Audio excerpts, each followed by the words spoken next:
Hi. Alright, the lighting is absolutely terrible. But it's fine, it's fine.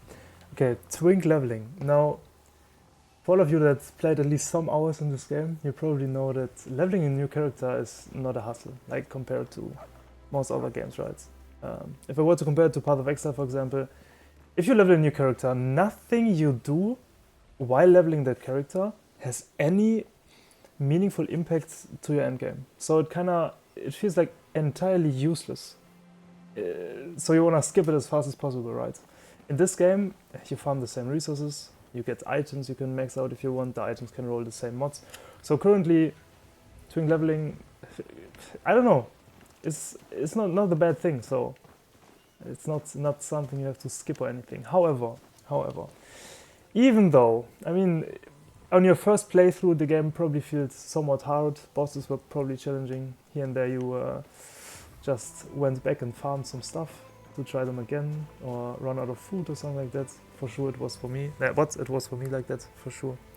But on my second playthrough I just had to laugh at how easy they are to beat.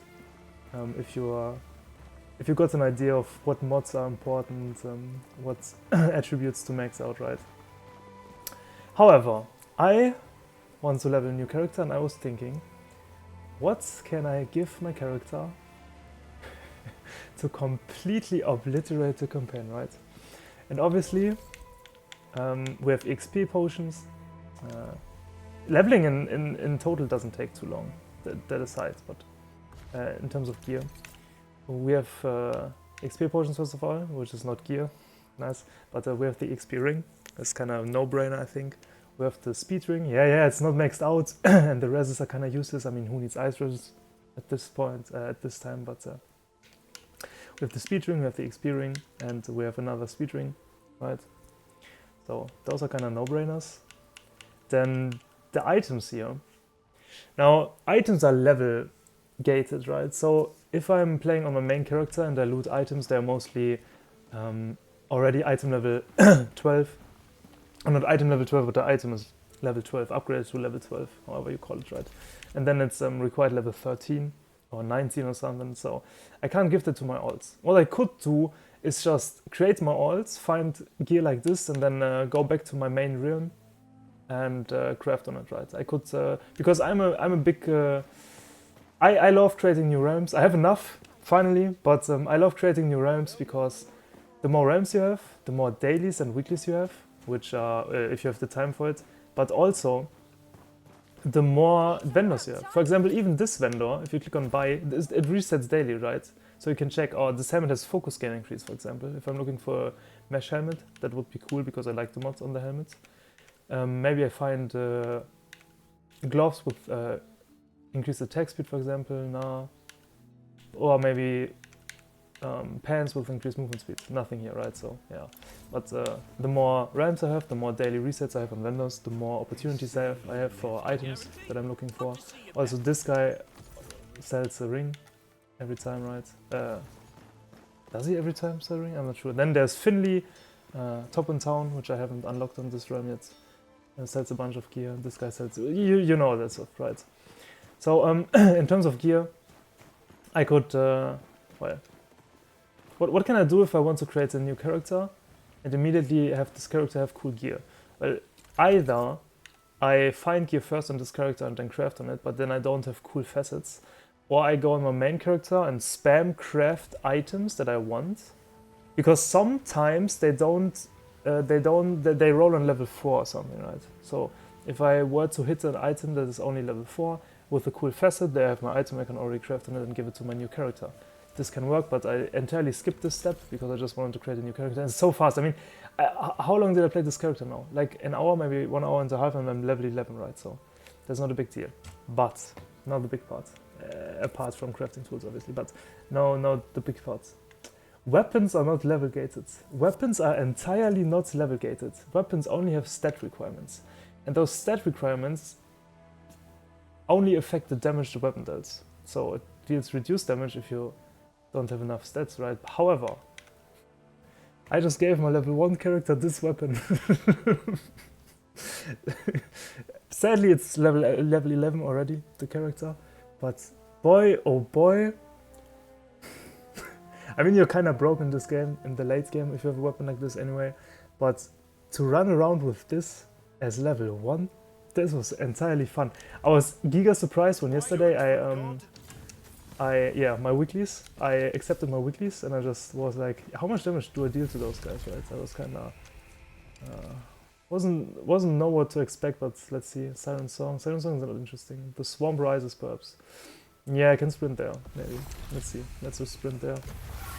Because the Swamp Rises are some elite, are elite mobs a thing here? At least they're stronger mobs with some HP, right? That you usually somewhat have to fight. So, however, I only have the stuff yeah, I only have the stuff. These are all items I found. Not those mods don't do anything for me in terms of damage. None of those 4 items do anything for me, right? It's only the stuff. It is only the stuff. Now check this out. Oh wait, let me get some focus first. I mean, one-shotting enemies with the stamina, by the way. The stamina rune is wild. That aside. That was quite funny. But, I mean, where are the elite ones? Aren't they here? Why not? Ah, I'm stupid. Never mind. Hey! So they're down here, right? Where are they?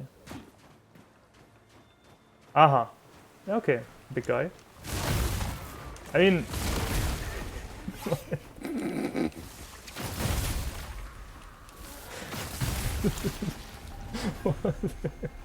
This is kinda interesting. As a disclaimer, the weekly bosses I two-shotted. The 2 guys, the weekly with the 2 guys here. I remember in my first playthrough, when I first encountered those guys with the fire axes and stuff, right? I had to kite one away, and then it was really hard to correctly parry him, so it was... What's happening? I had a rough time, but with this character I just two-shot them. What? So yeah, I guess this video is just a daily reminder that you can already fully craft your weapon and give it to your twin characters, which is super funny if you like that OP gameplay style. We can talk about the mods real quick. So this character is supposed to be a lightning caster. I already have a bow character for lightning because lightning has the chest craft, right? Where it says overall speed increase by 15% if you shock an enemy. However, I played a short bow, and my bow character is based on just the jump attack with the short bow. So I don't use any focus, right? And this character I want to be a low life character that uses focus only. And if I use focus only instead of basic attacks, I can make use of the movement speed increased after damage dealt by a rune attack. Now the cool part about the rune attack is, in this case, that for a caster there are runes that cost stamina. So, even though my rune scales with attack damage, for example, if I put this on, this says attack stamina cost reduced, right? So, I can even put it on, perfect. If I put this on, now it costs only 29, before that it cost 32 stamina, right? However, if I kill an enemy with this, you might have realized I got the movement speed buff. Because this is a rune, obviously, right? So it kinda counts as an attack in some way, but it also is a rune. And the cool part about it is that, first of all, I don't need focus to make use of this. That is pretty cool. But, so... I get movement speed if I kill something. For leveling 20%, what is that? Rune damage increased.